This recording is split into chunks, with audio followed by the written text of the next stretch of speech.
Yooyyaa ashama akkam jirtu hordoftoota Saaddoo Art karaa YouTubeetiin hordofaa jirtan egaa har'as akkuma isin dura sagantaalee addaa qabadhee isiniif dhufee isin bohaarsaa ture har'as sagantaa tokko isiniif qabdee dhufeetiin jira. Egaa namoonni akka harawaatti miseensa YouTube keenyaatti subscribe gootanii makamtan like fi share gochuun hin raaffatinaa subscribe godhaa isiniin jenna. Egaa sagantaa har'a isiniif qabadhee dhufe keessaa tokkoffaatti wallistoota lama isiniif qabadhee dhufeetiin jira. Wallistoonni lamaan kun maal qabatanii dhufanii jiru maaltu haarawaa kan jedhu wajjin ilaalla jechuudha. Egaa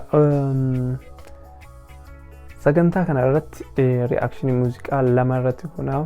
Wallee afaan Oromoo wallee akkaan jaalatamaa fi filatamaa ta'e tokkos isiniif qabadheetiin dhufee jira.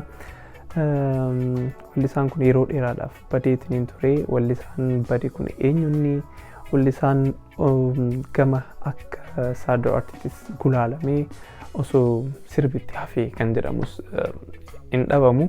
Egaa Dr. Alii Birraa namni hundinuu ni jaalata. Even namoonni afaan Oromoo hin dhageenye sabaaf sablammoonni biyya Itoophiyaa hundi isaaniitu afaan tokkoon akka jaalatan beekamaadha. Sirba Alii Birraa ammoo namni itti bu'eetiin kana jedheetiin sirbuudhaaf hin ulfaata dandeettii nama gaafata jechuudha. Maaliif istaandaardii biyyoota alaatiin kan hojjetamedha. Qindeessaan muuziqaa akkasumas sagaleen isaa perfect sagalee operaa ta'an hunda kan of keessaa qabudha jechuudha. Egaa wallee kana itti bu'anii lakki ani hin fooyyesseetiin isa caala sirbuu hin danda'a nama jedhe qofatu sirba kana sirba Alii Birraa sirbuu danda'a jechuudha. Hanga ammaattis namoota sirba Alii Birraa fakkeessanii sirbuu danda'an keessa jiraatan Gadaa Hamdaa isa tokko jechuudha. Achiin gara kaanitti innis waltajjii irratti waliin sirbuudhaan hangam takka akka wal simuu dhabanii irraa hanga viidiyoon sun YouTube irraa kaafamuu gahetti beekamaadha ni yaadatama. Egaa wallisaan sirba Alii Birraa kana bira darbuudhaan sirbee irra deebiidhaan wallee kilipii fi sagalee adda addaatti tolchuudhaan YouTube isaa irratti fe'e tokkotu jira jechuudha. Wallisaan kun Kabiir Hagayoo jedhama. Wallisaa kana anis gama kiyyaan yaada koo dhiyeessee fi wantoota nama qaaniis naaf deebisee jira. Jechuun maal inni kabarii jechuun maal jechuudha. Namni tokko kabarii tokkos yeroo dalagu kuni kabarii miti. Baay'ee kuni kabariin jedhamu. Remixis hin jedhamu. Beeku ani sirbuun isaa qofa waan jaalateef waan sirbee natti fakkaata. Hagas ergataati waltajjii adda addaa irratti sirbuun ni danda'ama. Achiin gara kaan akka kabariititti remixiitti sadarkaa ittiin sirbee ummataaf dhiyeessuu danda'u hin qabu jedheetiin yaada wallisaan kun. Walleen kun baay'ee mee hedduudhaan dhaggeeffannee walitti deebina. Oromo arra yoom lagarra Oromo boru yooma walgarru Oromo arra yoom lagarra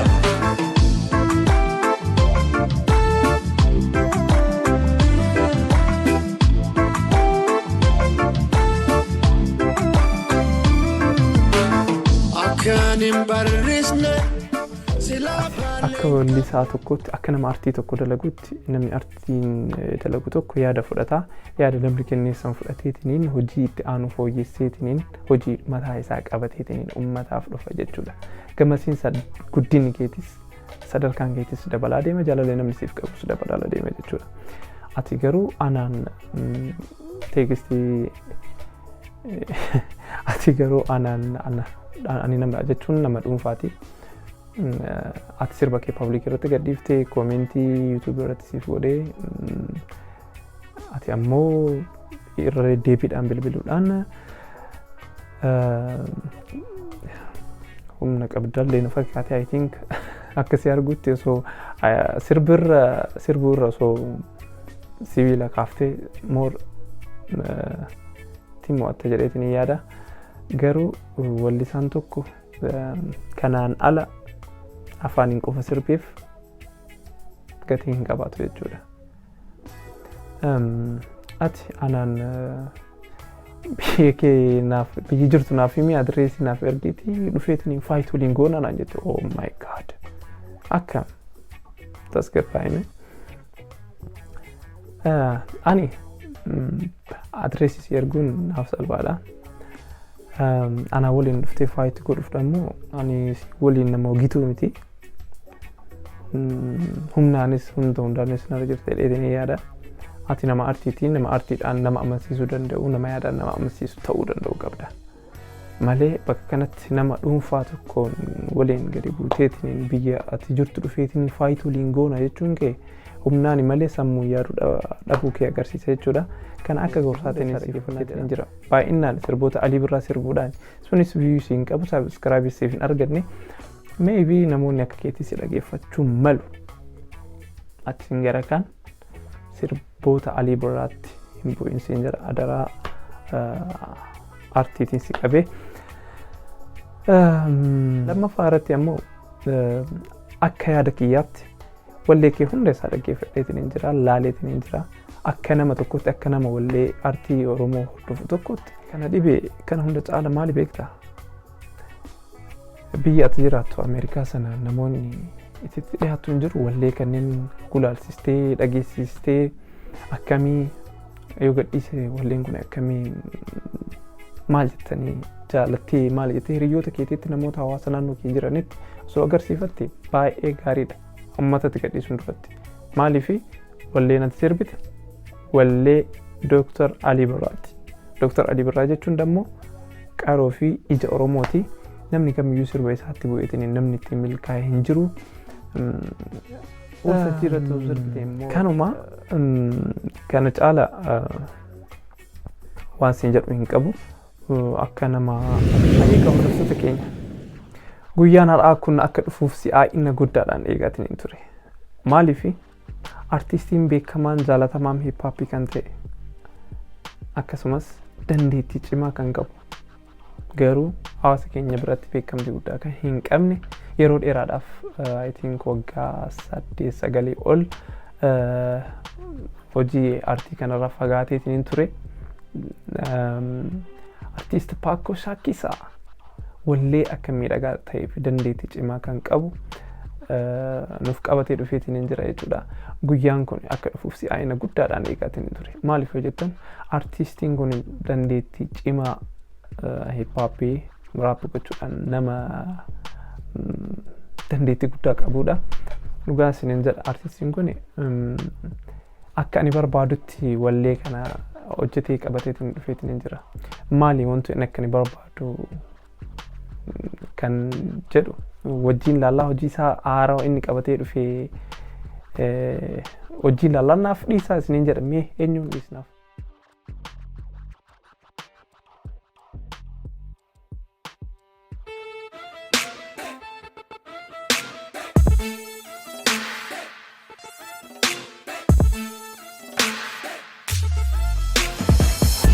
Gonna lie to garte ija keesaan if kesan fute garbrana keesaan yo se arku baadhe sena mana keesaan lubuna dhawatti mama isuman keesaan ugasanna galte jiru. It's amazing. Introon isaa maybe xiqqoo sekondii 5-6 akkas harkifateetiin hin jira. Introon isaa xiqqoo so fooyya'ee gaariidha jedheetiin yaada. Maaliifuu xiqqoosi hin harkifatee waan sagalee illee hin qabu. More kana caala introon sootti yaadamee gaariidha jedheetiin yaada.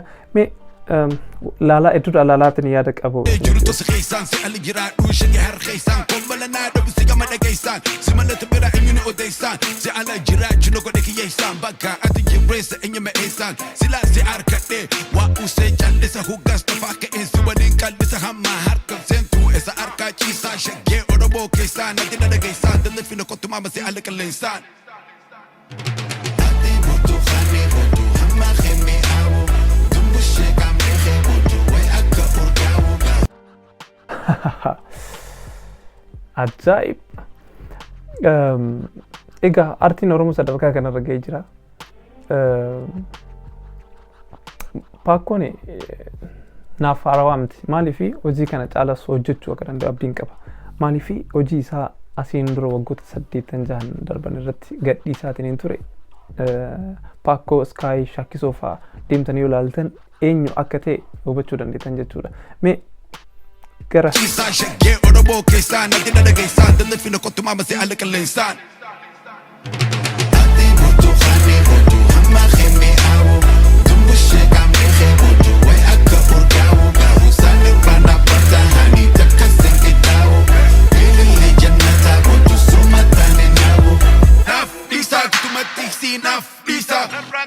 Naaf Dhiisaa kutumatti si naaf Dhiisaa Tobo baakoo baakuude kan faroo andaa guude as ballaachiin argaa fuude shisoo guude lama udaade fakkanaa daba koo hode ookee na chile malaama damutu gwaazoo ba'eekani kan fakkargaa lama raamade lama zaamade simataa labsaa simakada maslaa rasu fokkofoon qaame sabada asraa bagamadi yaasa kibi kojo bada maasi bau yaachin wadda durbada waa hunyee huude bada bildidi agaare hunyee koonel mandaare manaagaare shirafee qaare kochi yeskanchee alqaare koo limtaandee babaabuure limtaa bafars gaarii limtaa babaala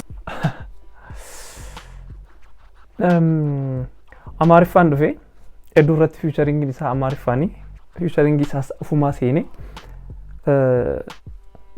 tokko kana maaliifi uummanni Habashaa yeroo hedduu Liz Mikaa'el akkasumas Teediyoo jirti teenas hiphoppiinatu jalqabee maali jedhanii yeroo hedduu kan wal lolan argina.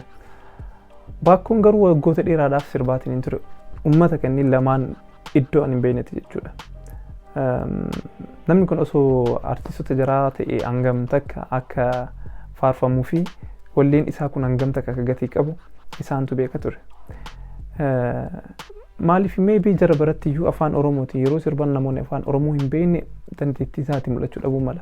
Amma afaan Oromoo afaan Amaaraa keessa makee dhufuun isaa dhagayan jarreen sun namoota akkamii akka qabu Oromoon dandeettii akkamii akka qabu haa argan baga keenya taate siin jedha Pako. Mee Amaariffa inni fiicharingiitiin ufumaatti seeneetiin akka ajaa'ibaatti miidhagseetiin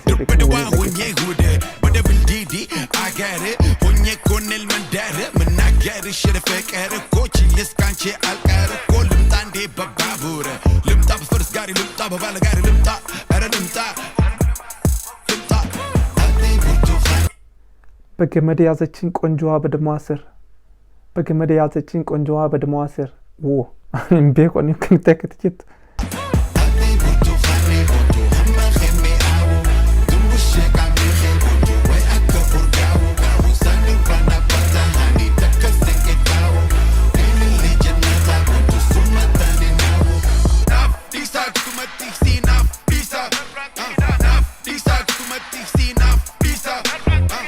Barakana sene yo jaa jalala digana matute bontu khasigo lucalla idisir bradabs khasigo dukalla bidena babadu bishasiti shamarran asirra jiran moor akka yaadakiyatti bareeda garuu bareeda jechuun jedhee qofa darbuun barbaadu maaliifi akka yaadakiyatti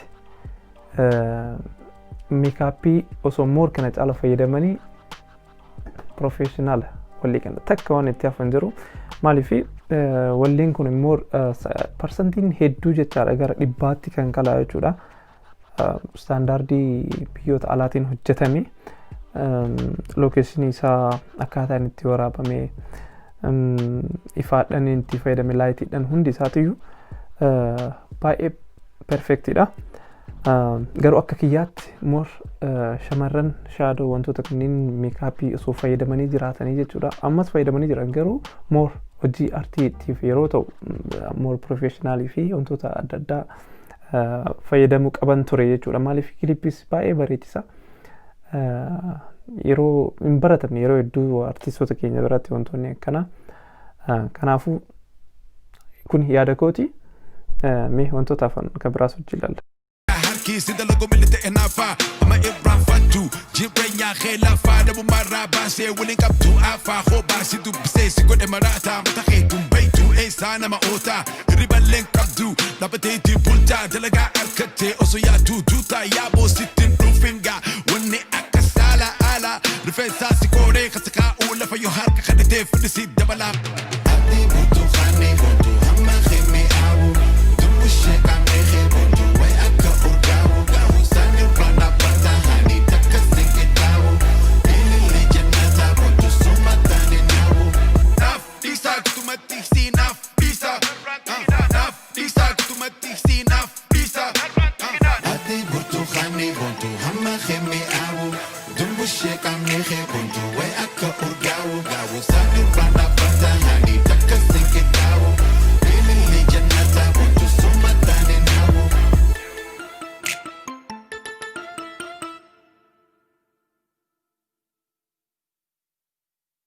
Oh, it's amazing. Iddoo kanatti gurbaa Paakoo cinaa dhaabbatu kan uffata nama harkisaa.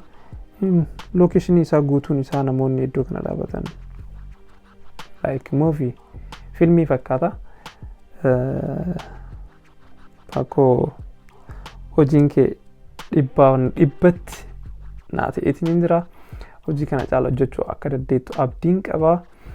Ammas irra deebiidhaan piroodakshinii muuziqaa kana nama hojjete baay'ee sidiqisiifachuu barbaada.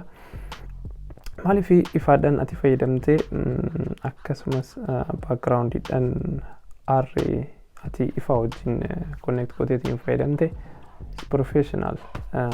Kanaafu akka yaada kiyyaatti garuu editii irratti yeroo effektii garaagaraa yookiin kalarii itti fayyadamtu kana caala bareechisuu yaalii raappara hiphaappii professional idil addunyaa ta'uu ni danda'a sadarkaa biyyoota alaatiin jechuudha.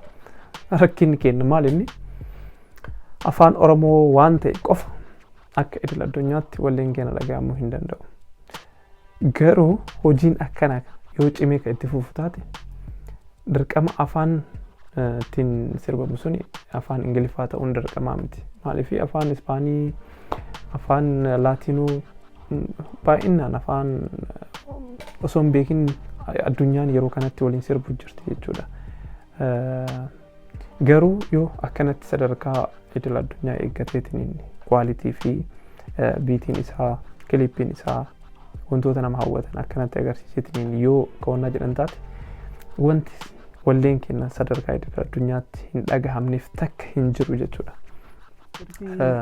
Walleen afaan Oromoo yeroo hedduu hanqina hedduu qaba. Hanqinni inni qabu kilippii irratti fookas godhameetiin hojjetamu. Kan baratame naannoo keessa qofatti gadi deebi'uudhaan wantoota garaagaraatiin agarsiisuudhaan aadaa ta'eetiin jira.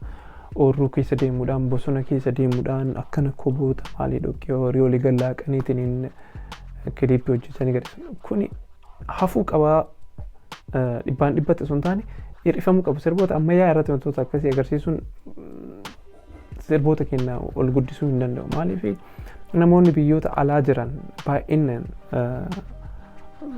uummata addunyaa kanaatti wal arguu danda'a jechuudha. Oromoon yeroo kanatti wallee afaan Oromoo banta carraan yeroo si gahe kunis sirba biyya ofii bana kunis sirba ofii martuu sirba walii taa'ee kabajaadhaan dhageeffata jechuudha.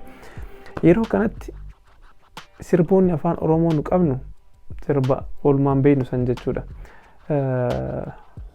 Yeroo loon akkas dhoqqee horii jalaa haranii maalii wantoota namatti qaanessan tokkotu jira.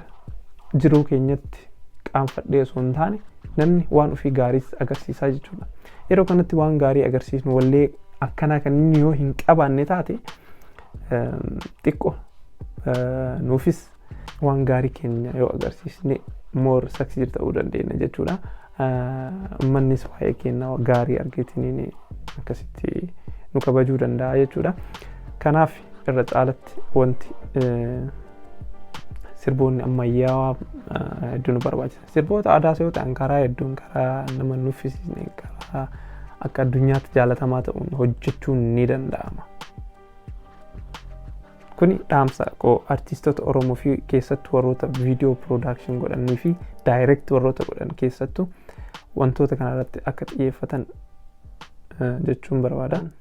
YouTube Vision Entertainment wallee kana akka production itti qabatee kan nuuf dhufe subscribe gochuudhaan wallee isaa share gochuudhaan namoota hedduu biraa qaqqabu gochuudhaan artii afaan Oromoo akka guddatuuf gahee keessan bahaa isiniin jedha. Maaliifuu Vision Entertainment yeroo hedduu wallee haarawaa artiistota hedduudhaan qabateetiin nuuf dhufaatiin jira. Vision Entertainment baay'ee jajjabeeffamuu qaba. Gabanumaan YouTube jaraa irra deemuudhaan wallee isaan gadhiisan battalumatti akkasiin qaqqabu subscribe gochuudhaan yaada keessanis laadhaa fi nu wal malee hin qabnu wal jabeessaa artiistota keenyas jabeessaa isiniin jenna. Egaa hordoftoota keenya qophiin har'a isiniif qabadheetiin dhufe kana fakkaata. Hanga sagantaa biraatii walitti deebinutti nagaan tura.